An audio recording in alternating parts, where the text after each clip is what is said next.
नमस्कार दोस्तों, आपको स्वागत है एक बार फिर से इस नए वीडियो क्लास में। दोस्तों, आज हम लोग 1 से लेकर 60 तक वस्तुनिष्ठ ऑब्जेक्टिव प्रश्न हिंदी का देखने वाले हैं। तो वीडियो को अंत तक ज़रूर देखें और इस क्वेश्चन को आप लोग ज़रूर याद रख लें। तो देखिए, पहला क्वेश्चन हमें दिया है कि मदन किसका पुत्र था? सेन साहब, सोफर, गिरधर लाल, सिंह साहब। इसका जो राइट आंसर होगा वह ए नंबर सेन साहब का, क्योंकि मदन जो है सेन साहब का पुत्र था। दूसरा क्वेश्चन है कि डॉक्टर भीमराव अंबेडकर बेरोजगारी का प्रमुख और प्रत्यक्ष कारण किसे मानते थे? तो अशिक्षा, जनसंख्या, जाति प्रथा, उद्योग धंधों की कमी। तो इसका जो राइट आंसर होगा वह हमारा जाति प्रथा होगा, क्योंकि डॉक्टर भीमराव अंबेडकर जो है इसने जाति प्रथा पर ही उल्लेख किया है। तो इसका राइट आंसर सी होगा। चलिए, अगला क्वेश्चन आपको सामने है कि जाति प्रथा और श्रम विभाजन का साहित्य कौन सी विधा है?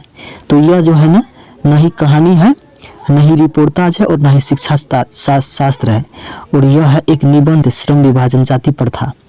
चलिए, अगला क्वेश्चन आपको है कि हिंदी के आदि कवि का क्या नाम था? तो रामधारी सिंह दिनकर, मैथिली शरण गुप्त, शरपद और दंती दुर्ग दिनकर। तो इसका जो हमारा राइट आंसर होगा वह होगा शरपद। हिंदी के आदि कवि वह शरपद को जाना जाता है। चलिए, आपका अगला क्वेश्चन सामने है कि पामपति किसकी बेटी थी? तो वल्ली अमाल, नजम्मा, मंगमा, रगम्पा। तो इसका जो राइट आंसर होगा, पामपति जो थी वह वल्ली अम्माल की पुत्री थी, बेटी थी। इसका राइट आंसर ए हो जाएगा। चलिए, अगला क्वेश्चन आपको सामने है कि दूसरों की नकल कर लिखा गया साहित्य कैसा रहता है? ठीक, तो दूसरों की नकल कर लिखा गया साहित्य एक अधम कोटि का होगा। इसका राइट आंसर अधम, नहीं उत्तम होगा, और ना ही मध्यम और ना ही सर्वोत्तम। इसका राइट आंसर हमें अधम होगा। चलिए, आपका अगला क्वेश्चन होगा कि बिरजू महाराज को किसमें महारत हासिल थी? तो कथक नहीं होगा, नहीं भरतनाट्यम, ना ही किसमें होगा गायन वादन।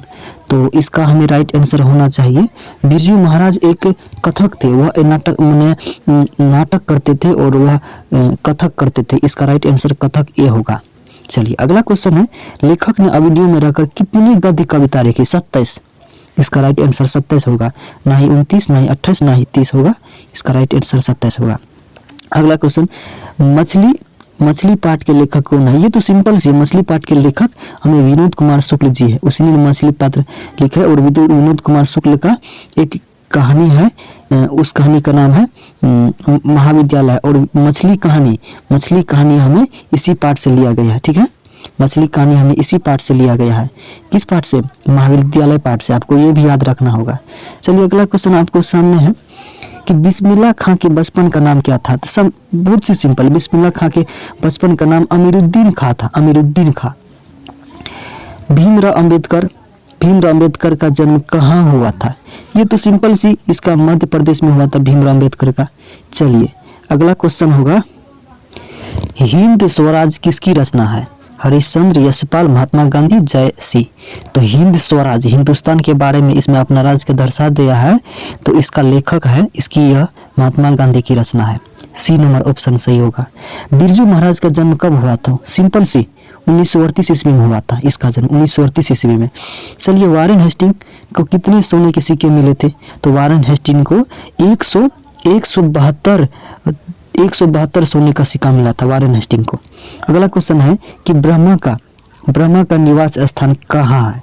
ब्रह्मा का निवास स्थान क्या है? ब्रह्मा का निवास स्थान है, तो ब्रह्मा का निवास स्थान हमें वाणी में होनी चाहिए, तब किसी वाणी से हम किसी को किसी तरह से अच्छे ढंग से बात कर सकते हैं। चलिए, आपका अगला क्वेश्चन है 17 नंबर कि रसखान किसकी भक्ति करते हैं? तो रसखान तो ये तो कृष्ण का भक्ति करते थे। इसका राइट आंसर सी होगा। चलिए, अगला क्वेश्चन आपको सामने है कि घनानंद का दूसरा पद किससे संबोधित करती है? इसका जो राइट आंसर होगा वह होगा सुजान। पहले तो वह बादल के रूप में धारण करता है और दूसरे सुजान के रूप में धारण करता है वह। चलिए, अगला क्वेश्चन आपको, सुमित्रानंदन पंत ने मिट्टी की प्रतिमा उदासीनी किसे कहा है? तो भारत माता को मिट्टी की उदासीन प्रकाशहीन है। तो इसका राइट आंसर बी होगा। चलिए 20 नंबर में आपका क्वेश्चन है कि धूसरता किसे श्रृंगार सजाती है। तो धूसरता किसे श्रृंगार सजाती है, तो इसका जो राइट आंसर होगा हमें ए नंबर सोने का होगा। सोने से श्रृंगार सजती है, सोने से। हिरोशिमा कविता के कवि को हिरोशिमा सच्चिदानंद हीरानंद वात्स्यायन अज्ञेय होगा। इसका राइट आंसर ए होगा। चलिए आपका 22 नंबर क्वेश्चन है कि कुंवर नारायण कैसे कवि है। तो कुंवर नारायण जो है ना एक छायावादी कवि है। उसने छायावादी के रूप में एक हमारी नींद वीरेंद्र डंगवाल इसी ने कहा है, इसी का लिखा हुआ है हमारी नींद, और इसका छायावादी आंसर होगा। अगला क्वेश्चन हम देख लेते हैं कि हमारी नींद यहाँ पे है।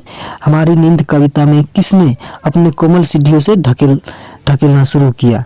तो किसने, एक अंकुर ही ना, किसी बीज का एक अंकुर ही सिंकों द्वारा ढकेलना शुरू किया। तो इसका राइट आंसर बी होगा। चलिए आपका क्वेश्चन अगला है कि अंगम में बालक ये जो बिंदु है इस बिंदु को क्या समझता है। तो पहले ये ड जो है इस ड को माँ समझता है और उसके गोद में बैठा इस बिंदु को बेटा माना है। इसका राइट ऑप्शन सी होगा। चलिए आपका अगला क्वेश्चन है मेरे बिना तुम प्रभु लहूलुहान कौन भटकेंगे। तो मेरे बिना तुम प्रभु एक भगवान और भक्त की तुलना करते हैं। तो यहाँ प्रभु के बिना लहूलुहान कौन, यहाँ माने भगवान के बिना लहूलुहान कौन हो जाएंगे, एक भगवान भक्त हो जाएंगे। इसका राइट आंसर ए होगा। मेरे बिना तुम प्रभु किस भाषा के अनुवादित है। यह जो है ना एक जर्मन भाषा के अनुवादित है, वहां से लिया गया है। चलिए 28 का ढाते विश्वास के रचिता है। तो ढाते विश्वास के लेखक यह एक सात कोरी होगा। इसका राइट आंसर सी होगा। चलिए गुणनिधि कहाँ से लौटा था। तो गुणनिधि जो है ना यह एक कलकत्ता से लौटा था। कहाँ से, कलकत्ता से लौटा था। चलिए आपका अगला क्वेश्चन होगा कि पामपति की उम्र क्या थी।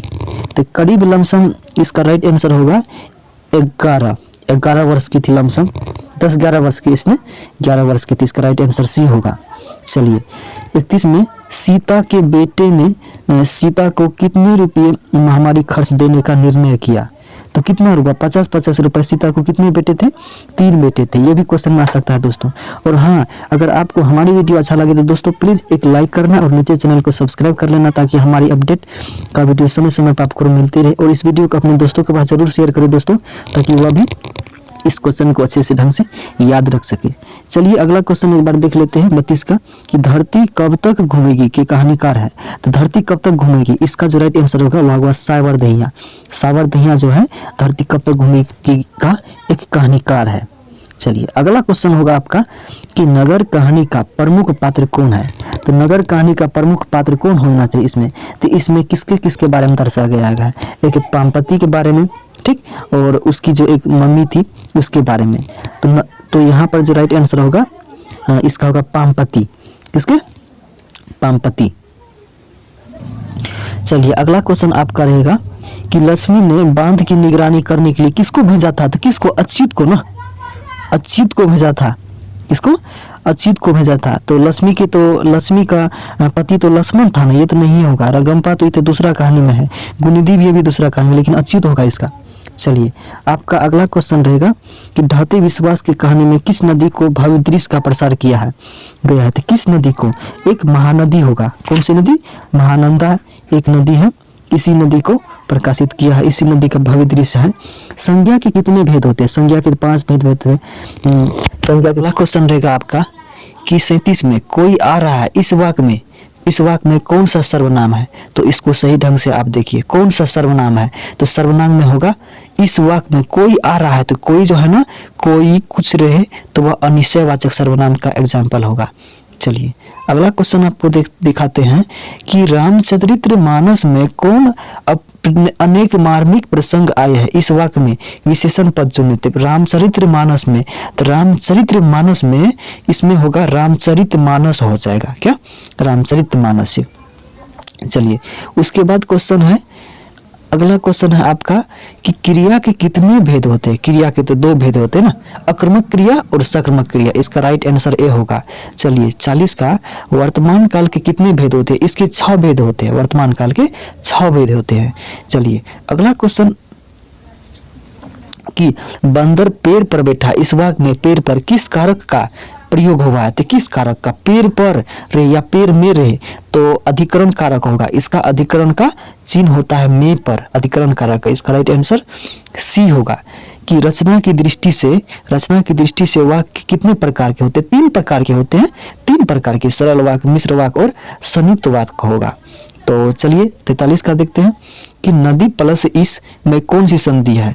तो नदी इसमें दीर्घाई है और इसमें भी दीर्घाई। तो दीर्घाई और दीर्घाई मिलाकर क्या बना देता है, दीर्घाई बना देता है।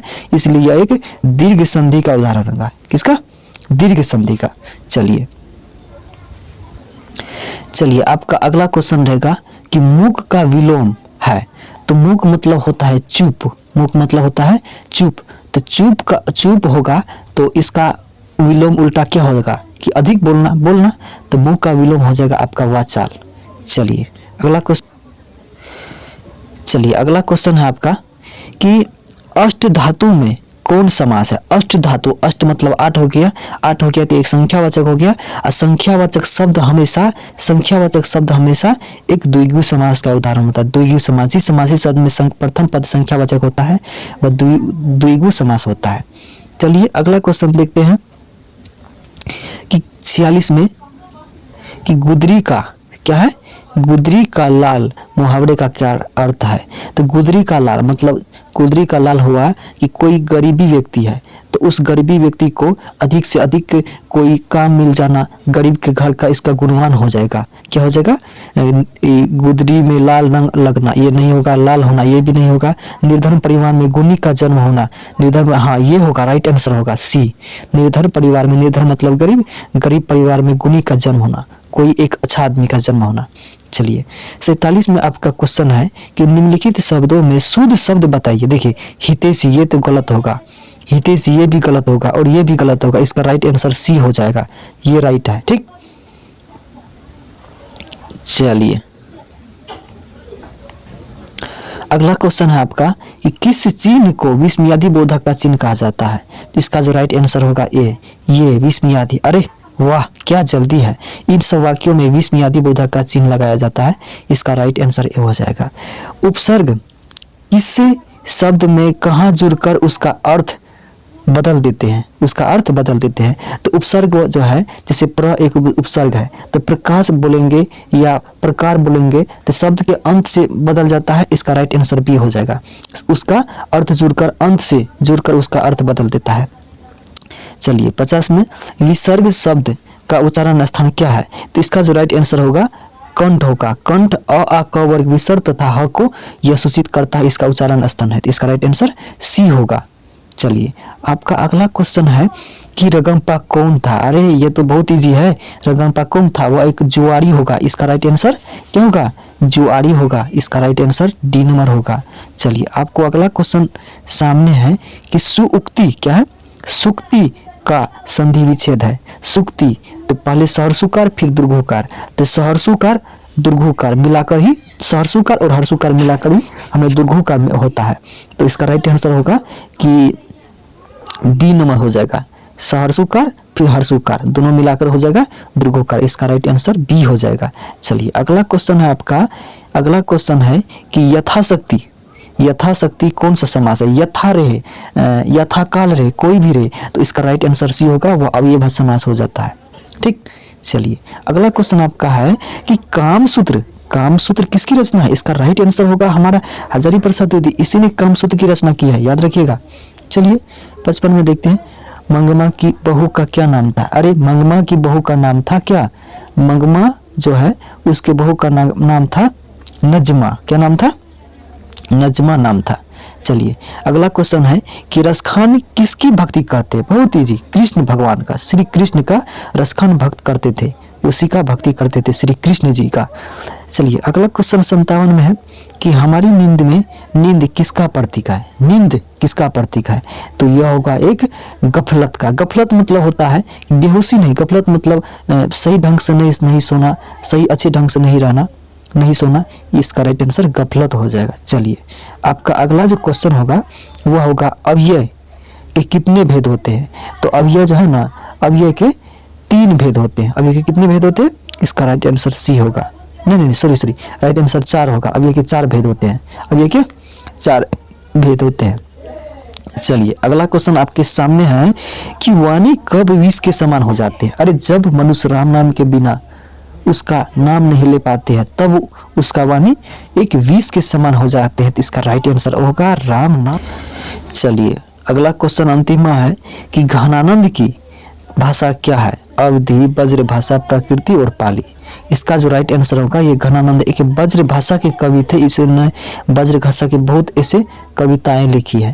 तो दोस्तों हमारी वीडियो कैसी लगी हो? अगर अच्छी लगी हो तो प्लीज़ एक लाइक करना और नीचे चैनल को जरूर सब्सक्राइब कर लेना। ऐसे ही वीडियो हम आपको लाते रहेंगे।